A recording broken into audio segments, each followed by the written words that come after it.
Hello.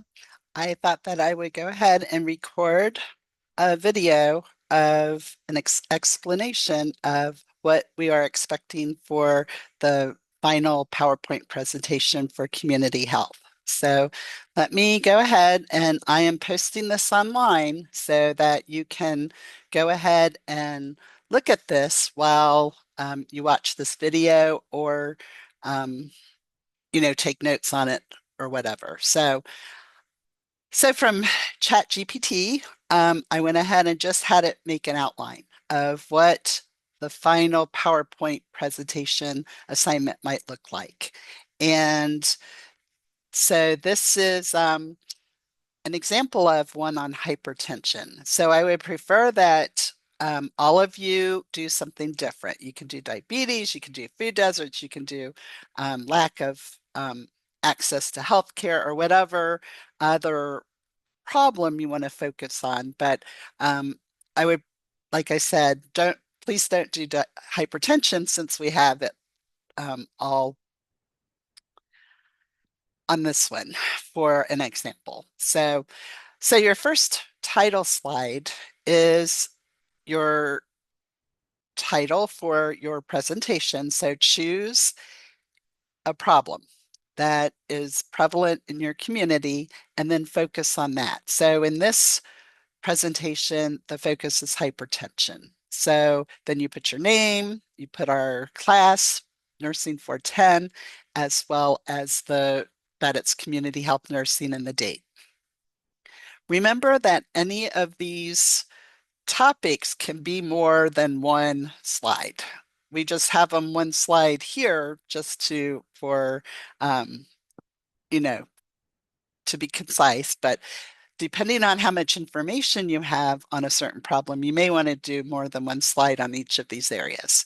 So the next one is introduction and overview. So this is where you're going to look at the community where you did your experience and where you did your windshield survey, and you're going to focus on that. So you're going to give us a um, review or assessment of your community right here and just give an overview. So then you're going to put general windshield survey findings. So they only listed 3 here, but you might want to, um, you know, put more if there were things such as, well, the social determinants of health, the air quality, green space, and whatnot. So, but look at geographic barriers, limited health care facilities, and social determinants of health. Then it's always important to put what the connection is to your learning. So, and that would be your community experience. So you would put the connection to experiential learning is wherever you performed your community experience. You want to include some visuals so that we can see examples of what you're talking about, as far as social determinants of health or limited healthcare facilities or whatnot. So that would be great. So if you could provide some pictures, that would be relevant. Then we have the um, table that you're going to make. So this is the epidemiologic data analysis. So I'm going to pull up another page here because Dr. Worthington Gross Close has given you an example of what this will look like. And so what you're going to do is you're going to go to the data.census.gov. You're going to look up information for Ohio or whatever state you're in. You're going to do the county, look up stuff for the county, and then the zip code that your focus is. And you're going to put information such as what's listed on this chart here. So there's all kinds of things listed. So you can pick out ones that really, well, I would go with probably most of these because again, that's a general overview of your community. All right. So go ahead and find information on these categories here. All right. Let me go back to the other one.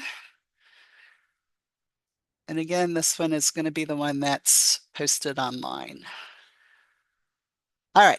So there's your, now note that this is like double the points because a lot of these things are worth 5 points apiece. Now this is actually worth 10. So this is a big part of your presentation. You want to include your key observations. And again, you don't have to use this exact outline, but this gives you a general idea of the type of information that we want included in your presentation. So again, what was the problem? So in this assessment, hypertension was the problem, and it was due to a poor diet, unlimited health care, and financial barriers. And so you would put what were the contributing factors and how does it connected to the 2030 goals. So make sure you look at that rubric and after you get your presentation done and go through and make sure all of those things are present in your presentation. So fourth is community health needs. So again, whatever your need is, you're going to list it here.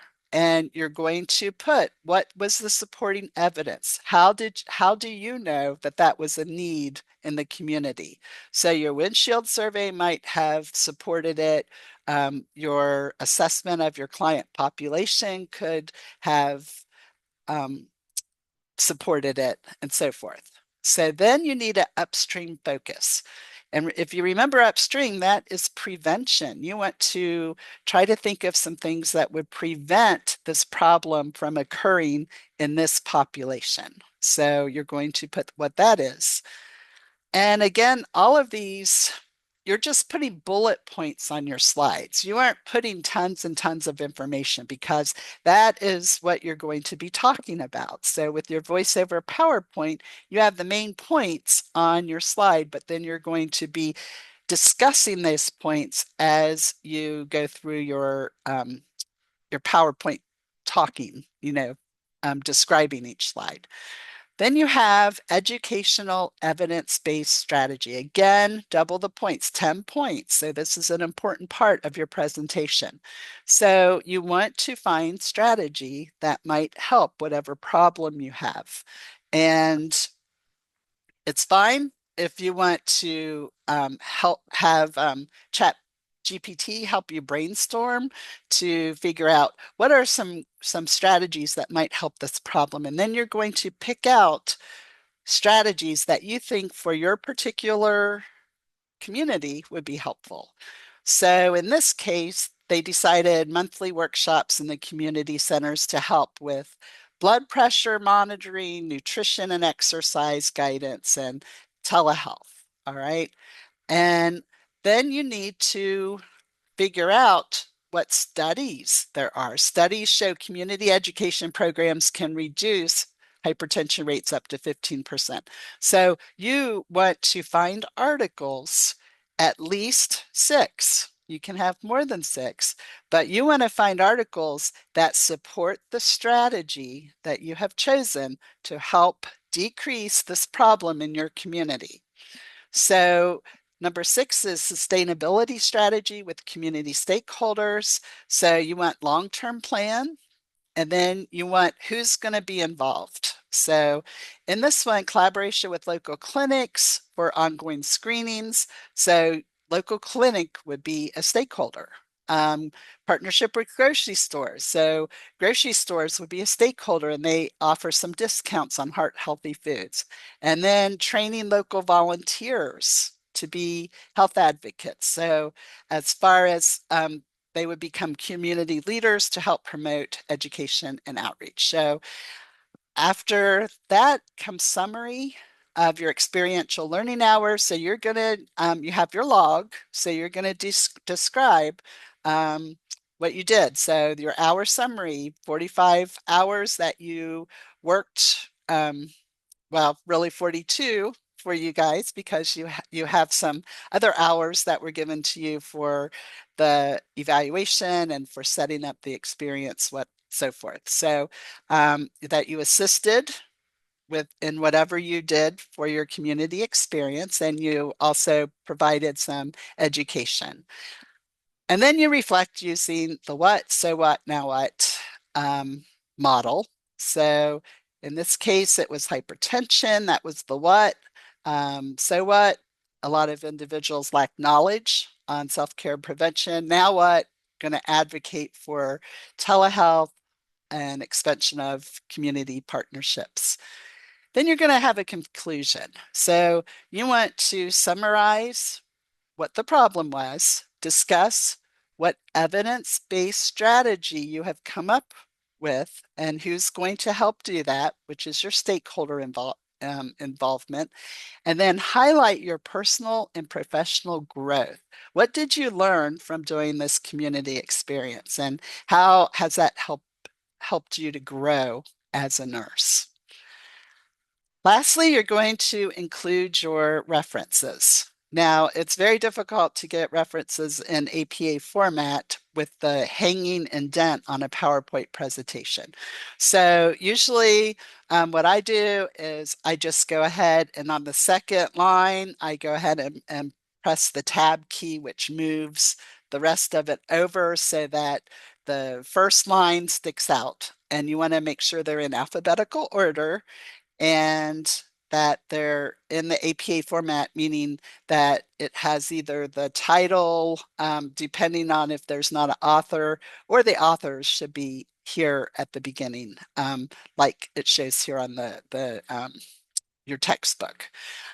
Also, remember to put ChatGPT if you use it, because I am all for ChatGPT and I think it can be super helpful as a tool, but you need to reference it. So please reference that if you use it. You can ask ChatGPT, how would you reference what I've used? And it will give you the reference. You can ask it to put it in APA format so that you know what it should look like.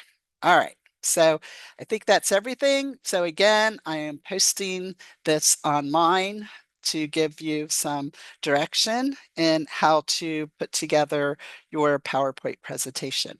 So if you have any questions, please contact either myself or Dr. Worthington Grosclose, and we will be happy to help you. All right. So I will talk to you later. See ya. Bye-bye.